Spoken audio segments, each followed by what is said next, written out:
Hello guys, എന്തൊക്കെയുണ്ട് വിശേഷം? ഇന്ന് ഞാൻ അങ്ങനെ വലിയ ഹാപ്പി മൂഡിലൊന്നുമല്ല, എന്നാലും കുറച്ച് ഹാപ്പി മൂഡിലാണെന്നുള്ള രീതിയിലാണ് ഞാൻ ഇരിക്കുന്നത്. ചില സമയത്ത് ഇങ്ങനെയൊക്കെ ആയിരിക്കും ഞാൻ എഴുന്നേറ്റ് വരുന്നത് കേട്ടോ. എന്തായാലും രാവിലെ തന്നെ ഇന്നലെ കഴുകി വെച്ച പാത്രങ്ങളെല്ലാം ഒന്ന് എടുത്തു വെക്കാമെന്ന് വെച്ചു.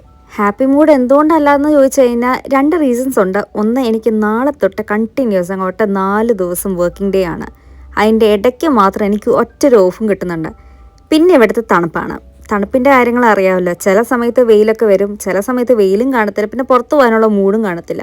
ഡിസംബർ തുടങ്ങിയപ്പോൾ തൊട്ട് ഞാനിങ്ങനെ പ്ലാൻ ചെയ്തുകൊണ്ടിരിക്കുന്ന കാര്യമാണ് ക്രിസ്മസിൻ്റെ ഗിഫ്റ്റ് മേടിക്കണം എന്നുള്ളത്. എനിക്കല്ല കേട്ടോ, ഞാൻ അച്ചുവിന് ഗിഫ്റ്റ് മേടിക്കും, അച്ചു എനിക്ക് ഗിഫ്റ്റ് മേടിക്കും. അങ്ങനെയാണ് ഞങ്ങൾ ക്രിസ്മസിൻ്റെ ഗിഫ്റ്റ്സ് ഇങ്ങോട്ട് ഷെയർ ചെയ്യുന്നത്. എന്നാൽ ആ ഒരു ഗിഫ്റ്റ് മേടിക്കാനായിട്ട് ഇന്നേ വരെ ഞാൻ എനിക്ക് വേണ്ടി പുറത്തിറങ്ങിയിട്ട് പോലുമില്ല. ഇന്നത്തെ ദിവസം ഞാൻ ഇറങ്ങണമെന്നുള്ള രീതിയിലാണ് ഇങ്ങനെ പ്ലാൻ ചെയ്തിരിക്കുന്നത്. അതും ക്ലൈമറ്റിനെ ഡിപ്പെൻഡ് ചെയ്തിരിക്കും. പക്ഷേ ഇന്ന് ക്ലൈമറ്റ് എന്താണെങ്കിലും ഞാൻ പുറത്തിറങ്ങാന്നുള്ള രീതിയിലാണ് ഇരിക്കുന്നത്. കാരണം അച്ചുവിനെ നൈറ്റ് ഡ്യൂട്ടിയാണ്, അതുകൊണ്ട് അച്ചു കിടന്നുറങ്ങുവാണ്. അതുകൊണ്ട് എനിക്ക് ഇറങ്ങാനായിട്ട് പറ്റിയൊരു സമയം കൂടാണ്. അപ്പോൾ രാവിലത്തെ കാപ്പി ഉണ്ടാക്കാനായിട്ടുള്ള പാല് ഞാൻ അടുപ്പത്ത് വെച്ചിട്ടുണ്ട്. ഇനിയിപ്പോൾ ഫ്രീസറിൽ നിന്ന് ഞാൻ കുറച്ച് ചിക്കൻ എടുത്ത് പുറത്ത് വെക്കാമെന്ന് വെച്ചു.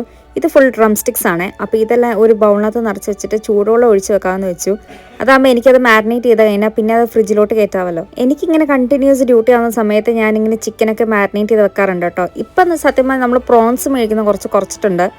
ചിക്കൻ മാത്രമായിട്ടാണ് ഇപ്പോൾ മേടിച്ചുകൊണ്ടിരിക്കുന്നത്. അതുകൊണ്ട് ഇപ്പം അതൊന്ന് മാരിനേറ്റ് ചെയ്ത് ഫ്രിഡ്ജിൽ വെച്ച് കഴിഞ്ഞാൽ എനിക്കിനി വരുന്ന 4 ദിവസം എനിക്ക് നല്ല എളുപ്പമായിരിക്കുമല്ലോ. ഡ്യൂട്ടിയിൽ നിന്ന് വന്നു കഴിഞ്ഞിട്ട് എനിക്കിതങ്ങ് എയർ ഫ്രയറിലോട്ട് വെച്ചാൽ മതി. പിന്നെ ചിക്കൻ അങ്ങ് സെറ്റായി. ഇന്നങ്ങനെ കാര്യമായി ഞാൻ ബ്രേക്ക്ഫാസ്റ്റ് ഒന്നും ഉണ്ടാക്കാനായിട്ട് അങ്ങനെ പ്ലാൻ ചെയ്യുന്നൊന്നുമില്ല. കാരണം ബിസ്ക്കറ്റ് ഇരിപ്പുണ്ട്. അപ്പോൾ ഞാൻ അകത്ത് പിന്നെ ബിസ്ക്കറ്റും കോഫിയും കൂടി കഴിക്കുക എന്നുള്ളത്. കാരണം എനിക്കങ്ങനെ ബ്രേക്ക്ഫാസ്റ്റ് വലുതായിട്ട് ഉണ്ടാക്കാനായിട്ടുള്ള അങ്ങനെ മൂടൊന്നുമില്ല. അത് ഞാൻ പിന്നെ ഒറ്റയ്ക്കും കൂടെ ആയതുകൊണ്ട് അങ്ങനെ കാര്യമായിട്ടൊന്നും ഉണ്ടാക്കണ്ടെന്ന് വെച്ചു. ചിക്കൻ ഞാനിങ്ങനെ വെള്ളം ഒഴിക്കുന്നതിൻ്റെ ഒരു റീസൺ എന്ന് വെച്ചാൽ ആ ഒരു ഫ്രോസണായിട്ടിരിക്കുന്ന സാധനങ്ങളൊക്കെ ഒന്ന് പോകാനായിട്ടോ. ചില സമയത്ത് ഇത് ഐസായിട്ടായിരിക്കും ഇറങ്ങി വരുന്നത്. പിന്നെ ആ തൊലിയൊക്കെ ഒന്ന് പറിച്ചിറക്കാനായിട്ട് കുറച്ച് പാടായിരിക്കും. എനിക്ക് ഏറ്റവും കൂടുതൽ ഇഷ്ടമില്ലാത്ത കാര്യമാണ് ഈ ചിക്കൻ്റെ തൊലി പറിക്കുക എന്നുള്ളത്. പിന്നെ തൊലി ഇല്ലാത്ത രീതിയിൽ കിട്ടുകയാണെങ്കിൽ കുറച്ച് വില കൂടുതലുമായിരിക്കും. എന്നാൽ അങ്ങനെ വലിയ ലാഭമായിട്ട് നമുക്ക് തോന്നുന്നില്ല. അതുകൊണ്ടാണ് അങ്ങനത്തെ ഒരു സാധനങ്ങളൊന്നും മേടിക്കാതിരിക്കുന്നത്. തൊലിയോടെയാണ് നമ്മളെപ്പോഴും ചിക്കൻ മേടിക്കുന്നത്. അങ്ങനെ ഞാനിപ്പോൾ രാവിലത്തെ ബ്രേക്ക്ഫാസ്റ്റ് ഒക്കെ കഴിക്കാനായിട്ട് അങ്ങനെ റെഡി ആയിരിക്കുകയാണ്. ഓരോ കഥകൾ അങ്ങനെ പറഞ്ഞ് രാവിലത്തെ ഇൻട്രോ പറയാനായിട്ട് ഞാനങ്ങ് വിട്ടുപോയി. എന്താല്ലേ, ചില സമയത്ത് മൂടൊന്നും ഇല്ലെങ്കിൽ ഇങ്ങനെയൊക്കെ തന്നെയായിരിക്കും ചിലപ്പോൾ നടക്കാറുള്ളത്. അപ്പോൾ ഞാൻ ഇനി ഒട്ടും പറഞ്ഞ ലാഗ് അടുപ്പിക്കുന്നില്ല. Welcome to another episode of daily diaries of ജിയാൻഡസ്.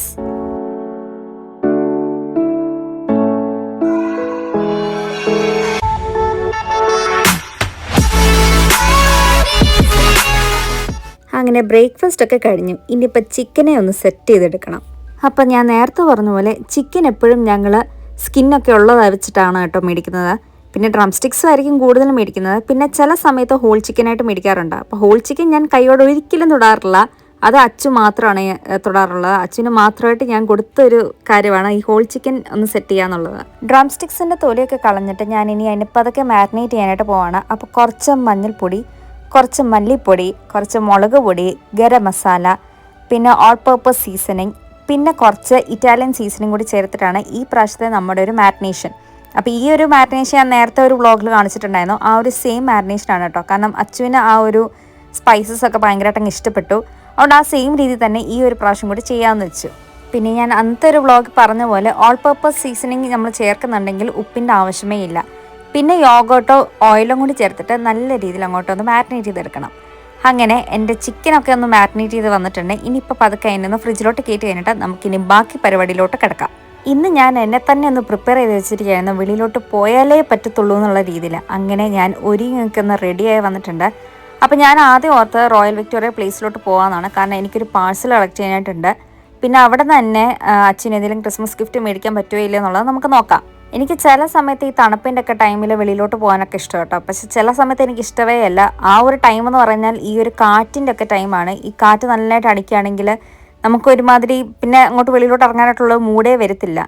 പിന്നെ ഈ ലെയറിങ് ഓഫ് ക്ലോത്ത്സ് അങ്ങനത്തെ സാധനങ്ങളൊക്കെ ഉണ്ടല്ലോ. അപ്പോൾ അതൊക്കെ കാരണം തന്നെ പലപ്പോഴും എനിക്ക് മടി വരാറുണ്ട് ഈ ഒരു വിൻ്റർ സമയത്ത് പുറത്തിറങ്ങാനായിട്ടാണ്. പക്ഷെ അങ്ങനെ മടി പിടിച്ചിരുന്ന് കഴിഞ്ഞാൽ ഈ വിൻ്റർ ഡിപ്രഷൻ എന്ന് പറഞ്ഞൊരു സാധനമുണ്ട്.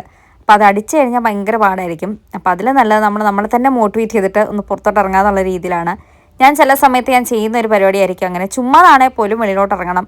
സാധനങ്ങൾ മേടിക്കാനായിട്ട് മാത്രമല്ല, ചുമ്മാ നടക്കാനായിട്ടാണെങ്കിൽ പോലും വെളിയിലോട്ട് ഇറങ്ങുന്നതായിരിക്കും ഏറ്റവും നല്ലത്.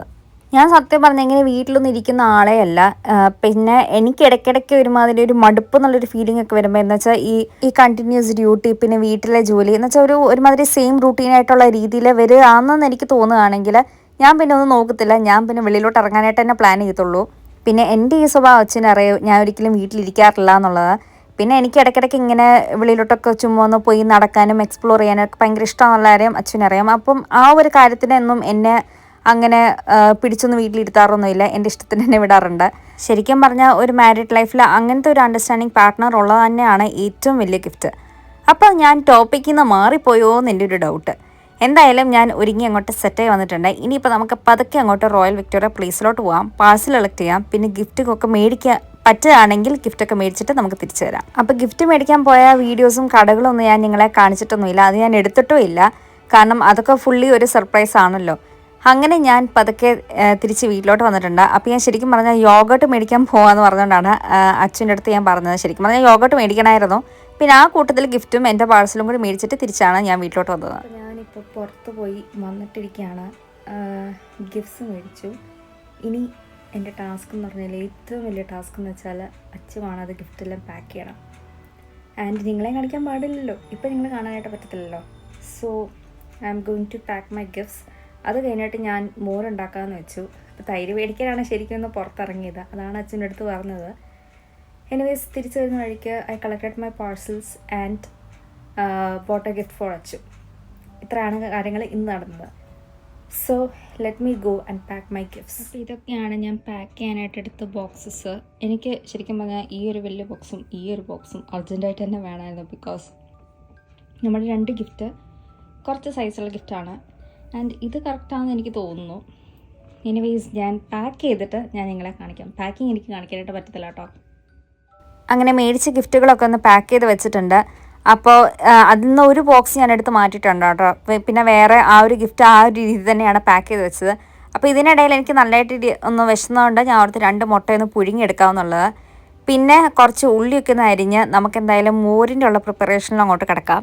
എനിക്ക് നാട്ടിലുണ്ടായിരുന്ന ടൈമിൽ ഈ മോരൊന്നും അങ്ങനെ വലിയതായിട്ട് ഇഷ്ടമൊന്നും അല്ലായിരുന്നു. കാരണം അവിടുത്തെ തൈര് എന്ന് വെച്ചാൽ കുറച്ച് പുളിപ്പുള്ളൊരു തൈരാണ്. പക്ഷേ ഇവിടുത്തെ തൈര് അങ്ങനെ വലിയ പുളിയായിട്ടൊന്നും എനിക്ക് തോന്നിയിട്ടൊന്നുമില്ല. ഇവിടുത്തെ തൈര് എനിക്കിഷ്ടമാണ്. അതുകൊണ്ട് ഇവിടെ എനിക്ക് മോരുണ്ടാക്കി കഴിക്കാനായിട്ട് എനിക്ക് കുറച്ചുകൂടി താല്പര്യമുണ്ട്. പിന്നെ ഞാൻ മിക്ക സമയത്തും യെല്ലോ കളർ മോരായിരിക്കും വെക്കുന്നത്. പക്ഷേ ഈ പ്രാവശ്യം ഞാൻ അടുത്ത് വൈറ്റ് വെക്കാമെന്നുള്ളത്. എനിക്ക് യെല്ലോയോട് അത്ര വലിയ താല്പര്യമൊന്നും ഇല്ലാത്തതുകൊണ്ട് ഈ പ്രാവശ്യം ഞാൻ ഒരു വൈറ്റ് കളർ മോരാണ് വെക്കുന്നത്. അങ്ങനെ മോരൊക്കെ സെറ്റായി വന്നിട്ടുണ്ട്. പിന്നെ തലേ ദിവസം വെച്ച കറികളും കാര്യങ്ങളെല്ലാം ഇരിപ്പുണ്ടായിരുന്നു. ഇനി എനിക്ക് ആകെ ഒരു പരിപാടി ചെയ്യാനായിട്ടുള്ളത് രാവിലെ മാരിനേറ്റ് ചെയ്ത് ചിക്കനിൽ നിന്ന് 2 പീസ് ഡ്രം സ്റ്റിക്ക് എടുത്ത് എനിക്കൊന്ന് എയർ ഫ്രയറിൽ ഫ്രൈ ചെയ്തെടുക്കാനായിട്ടുണ്ട്. ആ ഒന്ന് ഫ്രൈ ചെയ്ത് ഒന്ന് കഴിയുമ്പോഴത്തേക്ക് നമുക്ക് എന്തായാലും അച്ചുവിനെ ഒന്ന് വിളിക്കാം. ഇപ്പോൾ ഏകദേശം സമയം ഒരു 2:30 ആയിട്ടുണ്ട് കേട്ടോ. ആ ഒരു 2 ചിക്കൻ ഒന്ന് എയർ ഫ്രയറിലോട്ട് വെച്ച് കഴിഞ്ഞാൽ പിന്നെ അത് ആ ഒരു ചിക്കൻ്റെ പണികളിലൊക്കെ ഒന്ന് നോക്കിക്കോളും. ഇനി അതൊക്കെ ഒന്ന് കഴിഞ്ഞിട്ട് എനിക്കിനി കുറച്ച് തുണികളൊക്കെ ഒന്ന് അലക്കാനായിട്ടുണ്ട്. അപ്പോൾ അതൊന്ന് വാഷ് മെഷീനകത്ത് വെക്കാമെന്ന് വെച്ചു. അങ്ങനെ വാഷ് മെഷീൻ തുണികളുടെ കാര്യങ്ങളും കൂടി നോക്കിക്കോളും. ഈ ഒരു ടൈം ആയപ്പോഴത്തെ ഏകദേശം ചിക്കനൊക്കെ ഒന്ന് ഫ്രൈ ആയി വന്നിട്ടുണ്ട്. ഇനിയിപ്പോൾ നമ്മൾ ലഞ്ച് കഴിക്കാനായിട്ട് പോവാണ്. ലഞ്ചൊക്കെ കഴിച്ചതിനായിട്ട് ഞങ്ങൾ ഓർത്ത് തന്നെ കുറച്ചൊക്കെ ഒന്ന് വാക്കിങ്ങിനൊക്കെ ഒന്ന് പുറത്തോട്ട് ഇറങ്ങിയാലോ എന്നുള്ളത്. ഇനിയിപ്പം ഇരുട്ടൊക്കെ ആകുമ്പോഴത്തേക്കും കാണാനൊക്കെ നല്ല രസമാണല്ലോ വെളിയിൽ, ആ ലൈറ്റ്സൊക്കെ വരുമ്പോഴത്തേക്കൊന്ന് കാണാനായിട്ട്. അപ്പോൾ ഇന്നത്തെ വ്ളോഗ് ഇത്രയേ ഉള്ളൂ. ഒരു കുഞ്ഞു വ്ളോഗാണ് ഇന്നത്തെ ഒരു വ്ളോഗ്. അപ്പോൾ ഞാൻ നാളെ വേറൊരു വ്ളോഗുമായിട്ട് വരുന്നതായിരിക്കും.